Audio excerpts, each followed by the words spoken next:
Crispy স্যান্ডউইচটি কিভাবে বানালাম চলো তোমাদের সাথে রেসিপিটা শেয়ার করি। সো হে গাইস, আমি Arpita and let's make my favourite আলু স্যান্ডউইচ। তো প্রথমে আলুটাকে সেদ্ধ করে স্যান্ডউইচের জন্য যা কিছু লাগবে শসা, টমেটো, পেঁয়াজ সমস্ত কিছু কেটে নিয়েছিলাম।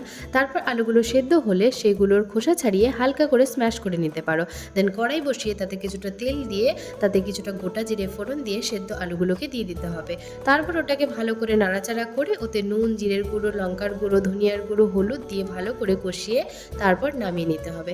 তারপর পুরটাকে ভালো করে ঠান্ডা করে ব্রেডের এক সাইডে পুরটা দিয়ে দেন সমস্ত ভেজিটেবলগুলোকে দিয়ে দিতে হবে এবং অপর ব্রেডের এক সাইডে টমেটো সস লাগিয়ে নিয়ে বাকি স্যান্ডউইচগুলো একে একে এভাবে রেডি করে নিতে হবে। তারপর সেই সেম কড়াইতে দিয়ে দিতে হবে কিছুটা বাটার আর তারপর উপর নিচ ভালো করে সেঁকে নিলে রেডি আমাদের ক্রিসপি আলু স্যান্ডউইচ, যেটা আমার ভীষণ প্রিয়। ভীষণ ইজি একটা রেসিপি, তোমরা বাড়িতে অবশ্যই একবার ট্রাই করো। টাটা।